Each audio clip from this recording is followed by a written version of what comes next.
Bienvenidos a un capítulo de Narrando, aportes de Galeano y Freire a la educación.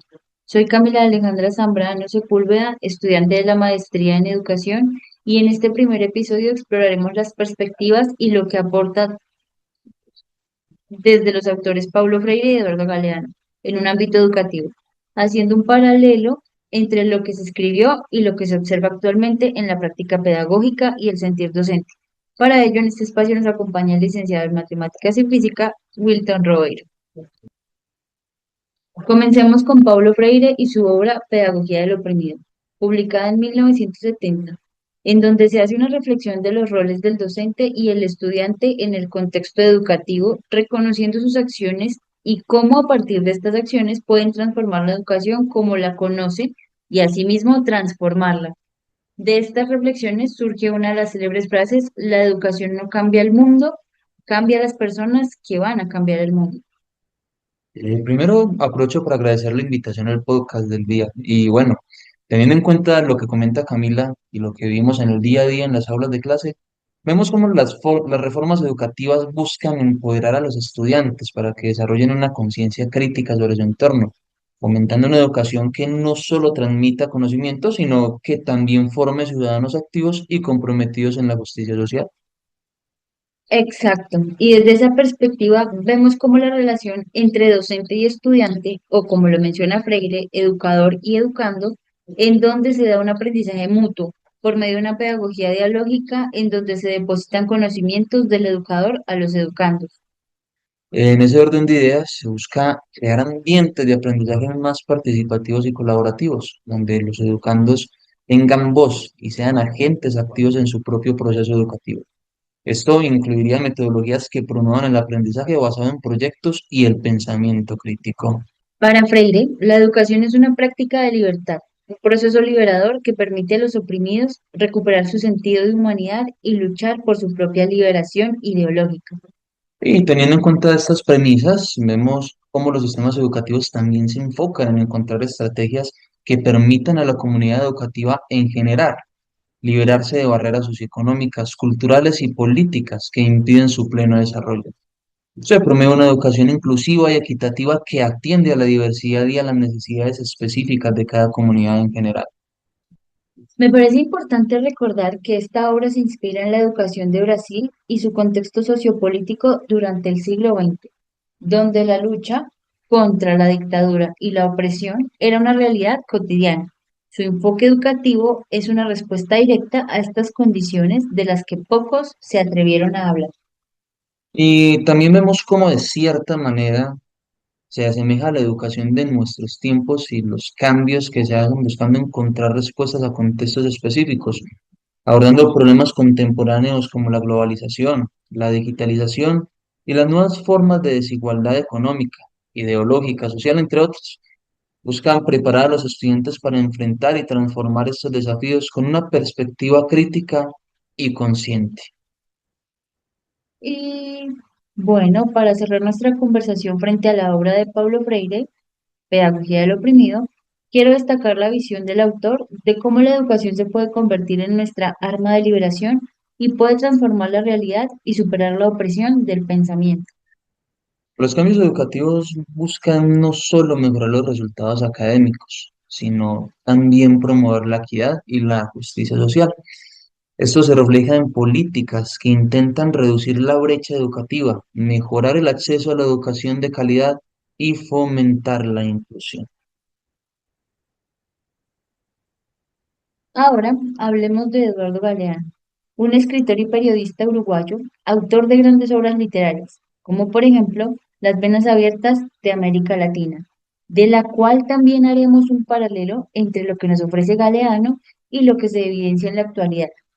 Galeano nos ofrece una visión crítica de la historia y la realidad social de nuestra región, destacando las desigualdades y las luchas de los pueblos latinoamericanos, y así como Freire, traigo a nuestro diálogo una frase de Galeano que me gusta mucho y es la siguiente: la historia es un profeta con la mirada vuelta hacia atrás, por lo que fue y contra lo que fue, anuncia lo que será. También nos recuerda la importancia de una educación que no solo informe, sino que sirva como puente entre el reconocimiento de lo que fue y lo que se puede construir a partir de ello. Saber que ese contexto social, político y económico tuvo que pasar por transformaciones progresivas, en donde ahora no es solo el docente quien interviene en un salón de clases, sino que los estudiantes también hacen parte de esa construcción de saberes, promoviendo una educación más inclusiva y equitativa. Galeano critica los sistemas de poder que perpetúan la explotación y la desigualdad. Su análisis es fundamentalmente político y económico, señalando cómo el control de los recursos y las decisiones políticas ha estado en manos de pocos privilegiados, y a su vez aquellos que no acceden a estos privilegios son de cierta manera engañados para que crean que sí son partícipes de aquello que todos tienen. En estas premisas evidenciamos en la historia las luchas del pueblo que reconoce su historia y exige sus derechos. Y esto desemboca en el acceso a una educación de calidad, esperando en un futuro no muy lejano romper los ciclos de pobreza y exclusión social, promoviendo una ciudadanía más informada y participativa. En su obra, Galeano también explora cómo la explotación ha afectado la identidad y la cultura de los pueblos latinoamericanos. Esto desde la parte de la conquista y los mitos que se desembocaron desde ella. Destaca la resistencia cultural y la lucha por mantener las tradiciones y la identidad frente a las fuerzas externas. Las reformas educativas a menudo incluyen un componente cultural que busca revalorizar las identidades locales y regionales. La educación bilingüe intercultural, por ejemplo, intenta preservar y promover las lenguas y culturas indígenas dentro del sistema educativo. Pero así, a su vez nos damos cuenta de que las estrategias se limitan al no tener el conocimiento de lo necesario en medio de tanta diversidad. Por ejemplo, en Colombia, la Ley 1381 de 2010, donde se destaca la importancia de preservar las lenguas nativas en los ámbitos educativos, pero que se dificultan encontrar en aulas de clases a población indígena que no habla el castellano y docentes que no tienen conocimiento de las lenguas nativas, generando así una barrera comunicativa que impide un buen proceso de enseñanza-aprendizaje. Además de mencionar, es importante recordar cómo la obra de Galeano reconoce la identidad y las principales características de América Latina y cómo poco a poco esta costumbre, creencia y cultura se fueron expropiando, haciéndose semejantes a aquello que nos invadió. Es allí en donde autores como Galeano nos hacen un llamado a la emancipación y la justicia social. Aspira a despertar la conciencia sobre la opresión y motivar acciones para cambiar las estructuras que perpetúan la injusticia.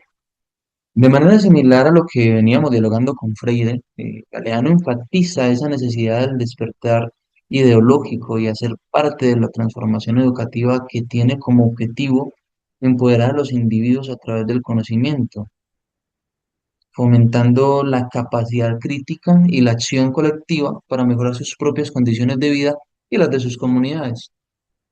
En términos generales, observábamos que seguimos en pie de lucha, transformando desde la acción y la reflexión aquello que, como dice Freire, nos mantiene oprimidos en el pensamiento, dentro de un ámbito educativo, o, como lo mencionaría Galeano, nos limita a seguir con los ojos vendados hacia lo que otros dicen estará bien en un ámbito social, económico y político.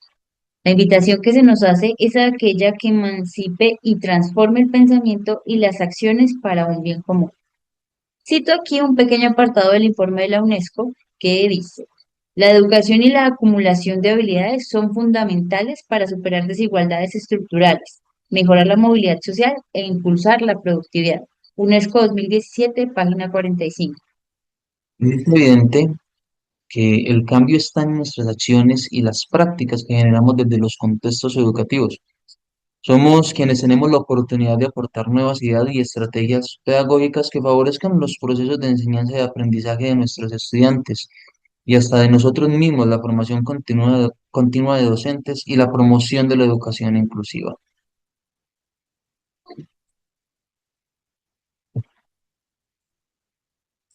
En resumen, los desarrollos educativos en América Latina están profundamente influenciados por las ideas de pensadores como Paulo Freire y Eduardo Galeano. Sus reflexiones nos invitan a seguir trabajando por una educación que no solo transmita conocimientos, sino que también formen ciudadanos críticos y comprometidos con su realidad social. Para cerrar, me gustaría despedir este podcast con un agradecimiento a nuestro invitado y a sus aportes realizados desde sus conocimientos. Muchas gracias por acompañarnos hasta el final. Mi nombre es Wilton Rovira Arenas y en compañía de Camila Zambrano les decimos hasta una próxima vez. Feliz día.